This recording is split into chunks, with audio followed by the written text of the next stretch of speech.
헬리코박터 감염된 위의 내시경은 어떻게 보이나요? 건강한 성인의 이제 위 내시경 사진을 보면 누가 봐도 정말 이분은 깨끗한 위 점막을 가지고 있구나 이런 생각이 들거든요. 하지만 헬리코박터 균에 이제 급성으로 감염이 된 그런 위 내시경을 보면 부분 발적이라고 하는데 어떤 일정 부위가 점막이 이제 빨갛게 변해 있거나 또는 점막이 또 우툴투들한, 매끈하지 않고 우툴투들한 이런 소견이 보이고 점막에 주름이 있거든요. 그 주름이 굉장히 좀 두꺼워져 있어요. 또 한편으로는 위액은 굉장히 맑은 색인데 아주 뿌연 위액이 있습니다.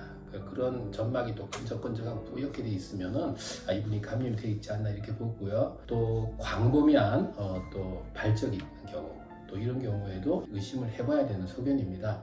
만성적으로 감염이 되면 위축성 위염, 상피 화상 이런 거 많이 들어보셨잖아요. 위 점막이 주변 점막에 비해서 이렇게 얇아지는 걸 위축성 위염이라고 그러고 위 점막이 장의 점막을 닮아서 우툴투들해져가는 그런 과정을 상피 화생이라고 그러는데 이런 경우에도 만성적으로 헬리코박터 균에 감염되어 있는 그런 내시경 소견이 되겠고요. 황색 종이라고 해서 이제 콜레스테롤 덩이가 이제 뭉쳐져 있는 게 노란 점들로 보이는데 이런 경우에도 헬리코박터 균 감염과 관련이 있다고 알려져 있습니다. 내시경학과 그런 소견이 보이면 조직을 조금 뜯어서 CLO 검사라고 하는 법이 있거든요. CLO 검사를 하게 되는데 이 검사의 원리는 헬리코박터가 아까 요소 분해 효소가 있다고 그랬잖아요. 이 요소 분해 효소에 의해서 암모니아가 생성되면 노란 색깔의 배지가 빨갛게 변하는 것을 보고 양성이냐 아니냐를 알 수가 있어요. 그래서 이게 빨갛게 변하면 헬리코박터 균 감염이 있다 이렇게 이야기를 하고요. 내시경 없이도 검사를 할 수 있는데 요소 호기 검사라고 하는 게 있습니다. 유리아 브레스 테스트, 약자로 UBT라고 하는데 요소와 이제 탄수가 결합된 그 요소 알약을 물과 함께 이제 드시게 해요. 그리고 20분 뒤에 환자의 내뱉는 숨에서 헬리코박터가 생산하는 그 요소 분해 효소에 의해서 이제 분해되는 이산화탄소를 가지고 이 균이 있냐 없냐를 이제 판정하는 방법이 되겠습니다.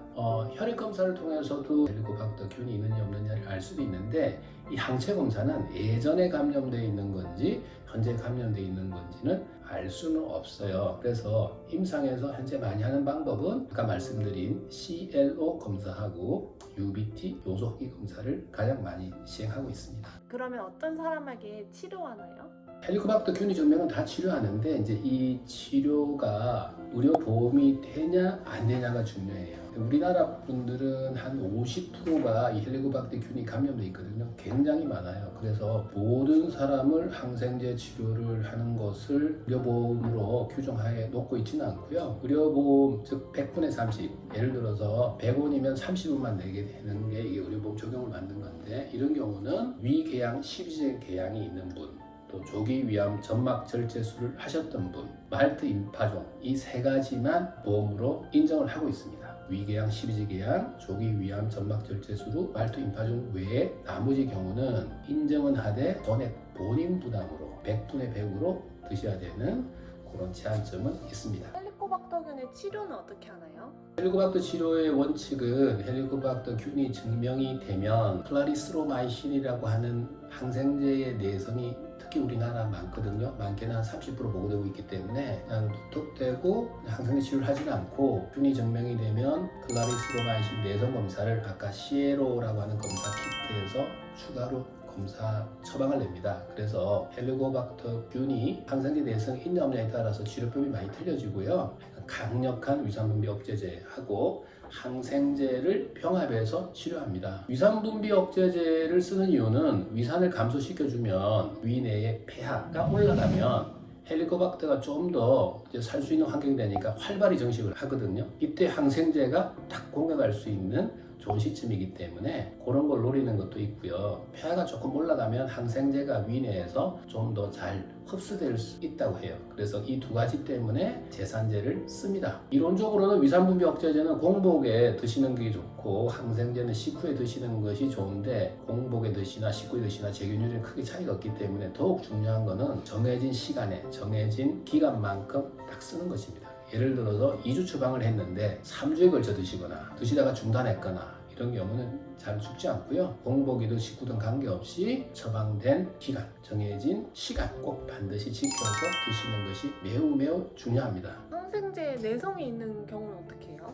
클라리스로마이신 항생제, 뭐 다른 항생제 내성도 있지만 그게 우리나라에서 제일 지금 문제가 되는데 모든 나라 한 15에서 30% 정도 내성을 보인다고 하고 한국도 이 클라리스로마이신 내성이 많은 나라 중에 하나입니다. 한 30% 되거든요. 그래서 이게 제균 치료 실패의 주범이에요. 내성 검사 없이 그냥 세 가지 표준 약제로 치료하면 이 내성균 때문에 한 70% 정도만 균이 죽게 돼요. 그래서 요즘은 CLO 검사를 할 때 내성 검사를 시행을 해서 내성이 없어요 이렇게 이제 결과가 나오면 세 가지 약제를 이용한 표준 치료를 일주일 하고요. 내성이 있다 이렇게 나오면은 표준 치료 1차 치료제가 아닌 2차 항생제를 보통 10에서 14일 정도 쓰게 돼요. 2차 항생제는 보통 이제 강력한 위산 제거제에다가 데놀, 메트로니다졸, 테트라사이클린 이렇게 네 가지 약제를 이용한 2차 제균요법을 시행을 하는데요. 그럼 내성 여부도 전혀 몰라요. 이럴 경우에는 표준 치료제 3제에다가 메트로니다졸 항생제를 하나 더 추가한 동시치료, 이런 것을 동시치료라고 그러거든요. 이렇게 하면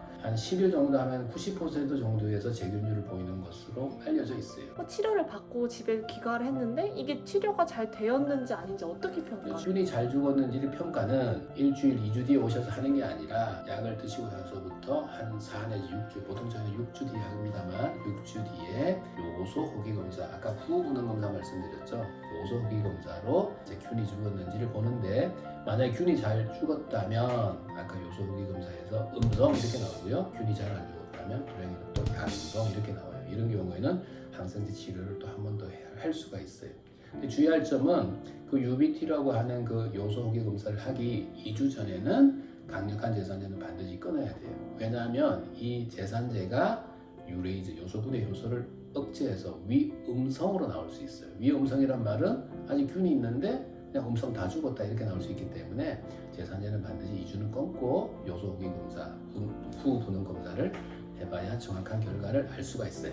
그러면 재균 후 재발률은 어떻게 되나요? 재발도 될 수는 있는데 다른 사람의 또 균이 들어오면 재발은 또 될 수는 있다고 알고 있는데 한 2% 정도로 낮게 보고되고요. 많게는 한 5% 정도 이렇게 보고되고 있어서 재감염률은 그렇게 크게 신경 안 써도 될 정도인 것으로 생각이 됩니다. 치료를 하면 면역력을 얻는 그런 병은 아니죠? 면역력을 얻는 거, 네. 면역을 얻는다기보다는 그 균이 그냥 들어온 것을 항생제로 치료하는 거지 면역을 형성하는 것은 아니에요. 헬리코박터 많이 들어보셨을 거고 위장 질환이 있는 사람들은 이 헬리코박터 균과 관련되어 있는 증상일 가능성이 매우 높습니다. 우리나라는 특히 인구의 약 50%, 저희가 예전에는 70% 이렇게 들었었거든요. 지금 한 50% 정도가 헬리코박터 균에 감염이 되어 있습니다. 위염 일으키고요. 위궤양, 소화기, 십이장궤양, 각종 소화기 궤양, 그 다음에 위암까지 다양한 위장 관련 질환을 일으키는 이제 세균입니다. 뚜렷한 증상이 없는 경우가 많기 때문에 내시경을 주기적으로 해서 헬리코박터 감염이 의심되면 CLO 검사나 UBT 검사를 꼭 시행을 하시고요. 균이 나오면 제산제와 항생제를 이용한 제균 치료할 것을 권합니다. 이상 쏙닥터 유수영이었습니다.